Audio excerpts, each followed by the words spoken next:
여러분 안녕하십니까. 모라니 피기까지는 설명을 할 거예요. 지금부터 할 건데 김영랑 시인에서 애서랜다. 김영랑 시인에 대해서 조금은 알아보려면은 순수 시인에 대해서 조금은 얘기를 해야 되거든요. 이거는 설명을 하면서 같이 한번 해봅시다.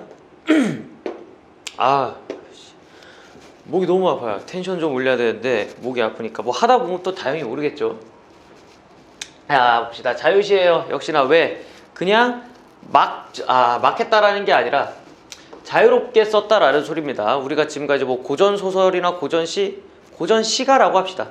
고전 시가 같은 경우에는 어떤 형식이 딱딱 짜여져 있었죠. 뭐 사음보라든지 아니면 고려가요는 삼음보라든지 그런 것들이 있었지만 이거는 음보나 그런 게 없고, 그 다음에 서정시입니다. 그냥 개인의 생각, 감정, 느낌 같은 거 얘기를 했고요. 그 다음에 순수시라고 하는데 김영랑 시인 하면 이 순수시를 빼놓을 수가 없어요. 근데 이거 왜 이렇게 오늘따라 빛이 세냐? 눈 아파 죽겠네. 순수시인이 뭐냐면은 그냥 그때 당시 이게 일제강점기 시거든요. 일제강점기 시인데도 불구하고 어떤 그런 정치적인 견해나 아니면 개인의 그런 뭐 역사적인 것들 그게 다 배제하고 시 본연의 아름다움만을 추구했던 사람들이 쓴 시가 바로 이 순수시고요. 순수 시인의 대표적인 게 바로 이 김영랑 시인입니다.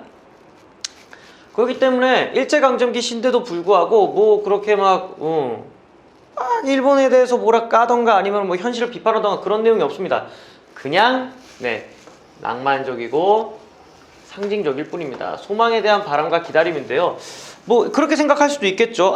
그러면 그 소망이 바로 독립 아니냐? 그렇게 생각해도 됩니다. 단 뭐가 있을 때? 보기가 주어졌을 때. 보기로 만약에 뭐 반영론적 시점에 대해서 이제 막 얘기를 해요. 그래서 뭐 당신이 일제강점기 시인이고 이런 시인들이 있었다 하면서 이 시를 했을 때 그러면 여기서 모란이 나타내는 것은 그럼 뭘까? 라고 얘기하면 당연히 우리는 뭐라고 얘기할 수밖에 없어요. 시대 배경상 바라는 거 독립이겠네? 라고 밖에 답이 안 나오는 거죠.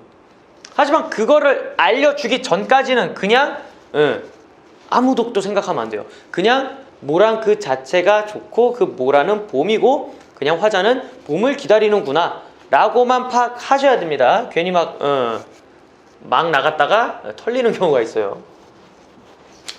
자, 봅시다. 수미상관이 뭡니까? 수미상관은 앞하고 뒤, 그러니까 처음과 마지막이 똑같거나 좀 많이 유사해야 합니다.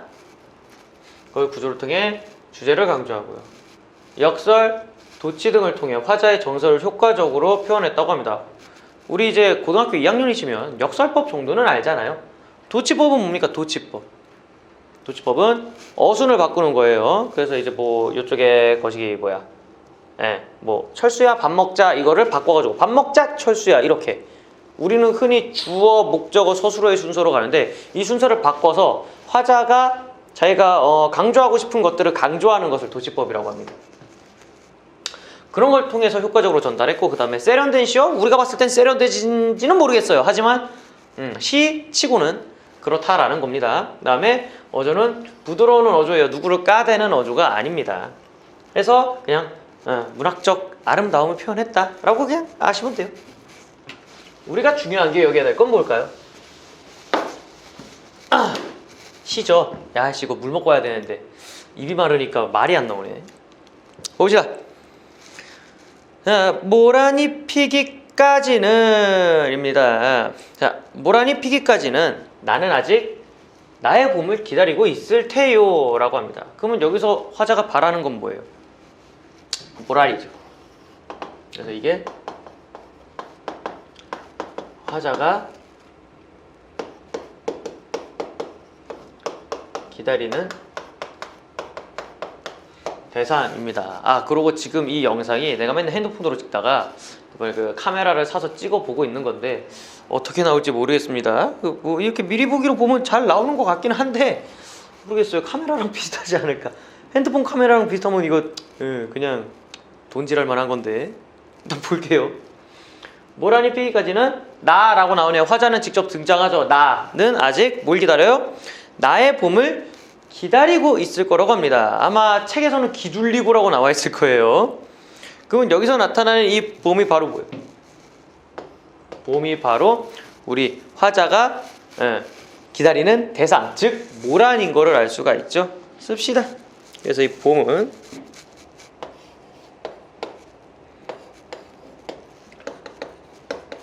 소망의 대상인 모란이 피는 시기. 즉 봄을 왜 기다리고 있어요? 모란 때문이죠. 그러면 이거 뭐라고 생각해? 자기의 소망이 이루어지는 시기이네요. 아, 목 아파.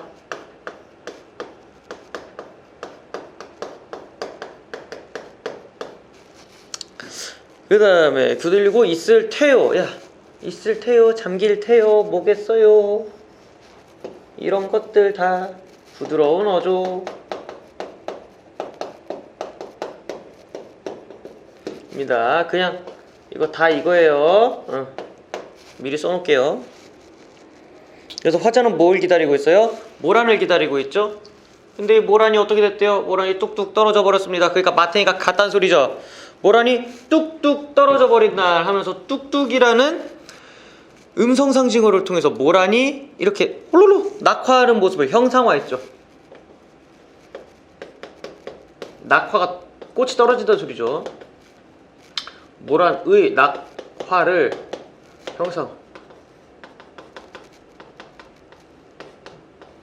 나타냈고, 뚝뚝 떨어져 버린 날 나는 비로소 봄을 여인 서름에 잠긴대요. 그러니까 이 사람은 모란이라는 게 어때요? 모란이라는 건 자기 자신에게 있어서 매우 중요하고 어떤 삶의 원동력이었나 봐요. 근데 이런 것이 마탱이가 가니까 뭐래?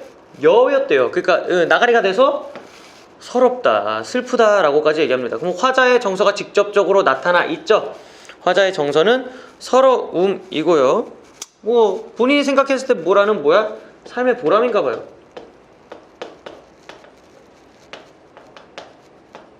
보람을 잃은 서름. 그래서 여기까지 쓰시고요. 주 같습니다. 짜짜짜짜.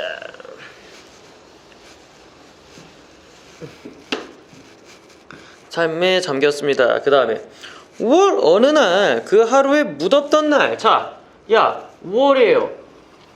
뭐가 끝났어요? 봄이 있어 없어? 이제 봄은 나가리, 봄의 상실.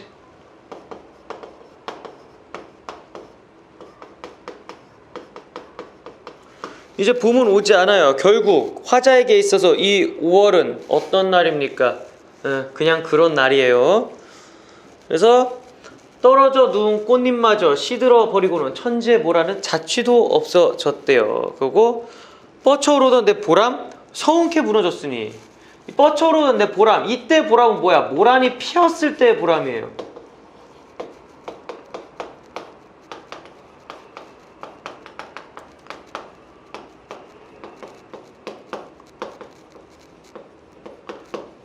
모란이 이제 활짝 피었을 때의 보람입니다. 근데 그게 어떻게 됐어요? 무너졌으니 라고 얘기하는 거 뭐야?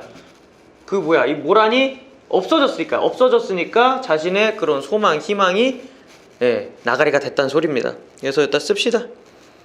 근데 이거 왜 이렇게 다 분홍색으로 나오냐? 이거 왜 이렇게 흰색인데? 씁시다. 그래서 화자의 소망도 무너졌습니다. 화자의 소망도 무너져.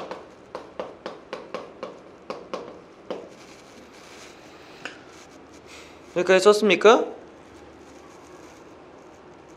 무너졌느니. 그래서 모란이 지고 말면 그뿐 360날 한양 섭섭해 우옵니다. 왜 360날입니까? 1년은 360이죠.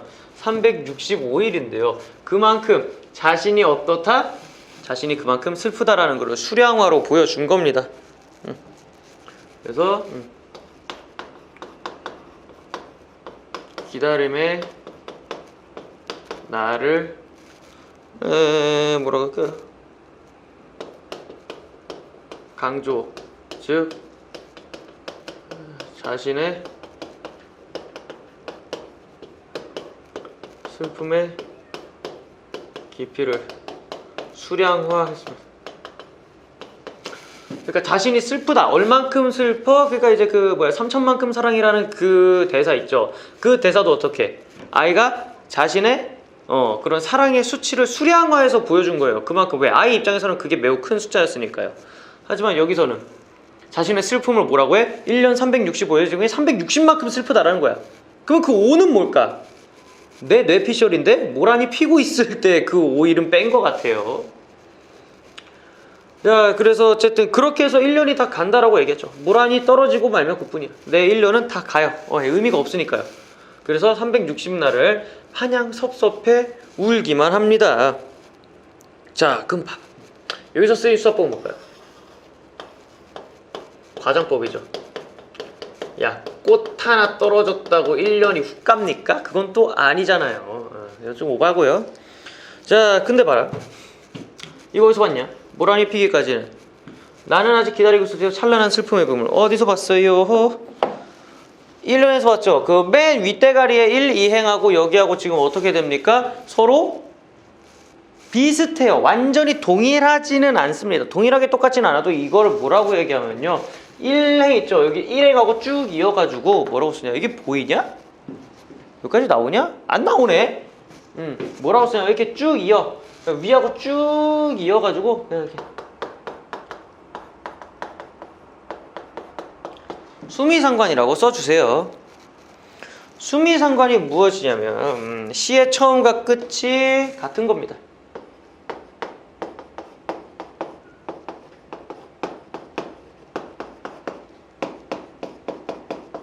끝이 같음,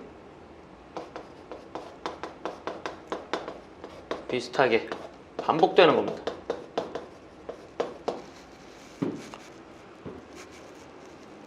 그래서 이 부분이 시의 처음과 끝이 비슷하게 반복이 되면서 무엇을 나타내냐, 그게 또 중요하죠. 수미상관 특징이 있습니다. 첫 번째, 운율 형성.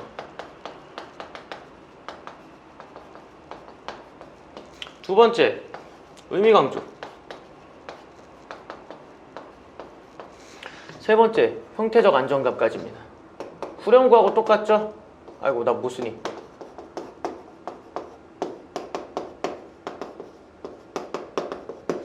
운율 형성, 의미 강조, 형태적 안정감까지 세 개의 특징이 있어요. 자, 그러면 이것들 다 있는지 한번 보겠습니다.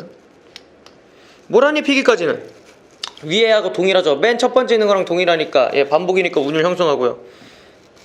나는 아직 기다리고 있을 테요. 여기까지 똑같아요. 그렇죠. 근데 뭘 기다려?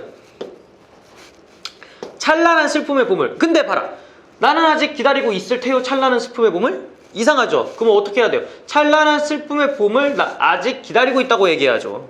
나는 아직 찬란한 슬픔의 봄을 기다리고 있어야 된다. 이게 맞는 건데 지금 왜 얘를 뒤로 뺐어요? 그렇죠. 도치법 쓴 거죠. 도치법을 써서 뭐야? 이 봄을 기다린다라는 거를 강조했어요. 도치법을 사용하여 봄을 기다린다라는 걸 강조를 했고요. 그 다음에 이거 문장 자체만 봤을 때는 역설이죠. 왜냐면은 찬란한 슬픔의 봄? 찬란한데 슬퍼? 슬픈데 찬란해? 말이 안 됩니다. 그럼 이걸 어떻게 표현해야 되죠? 봄이라는 거는 어때요? 이 시에서 화자가 얘기하는 봄은 어떻습니까? 자기 자신에게 매우 기다려지는, 그리고 자기의 그런 보람 같은 것들이 느껴지는 아주 긍정적인 계절이란 말이에요. 근데 하지만 그 봄은 언제예요? 언젠가는 여름이 와야 돼요. 여름이 오면 그 봄은 끝이 납니다. 그래서 봄을 잃었을 때의 슬픔과 봄을 만났을 때의 찬란함, 그 두 가지를 동시에 표현한 겁니다. 그래서 역설법에 쓰세요.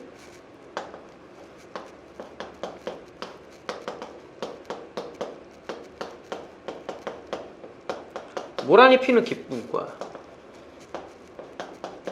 모란이 지는 슬픔이 복합되었어요. 그러니까 지금 기쁨과 슬픔을 합쳐서 표현을 해버리니까 어떻게 되는 겁니까? 역설이 돼버린 거죠. 자, 그러면서 이 시는 기본적으로 뭐 딱히 어려운 시는 아닙니다.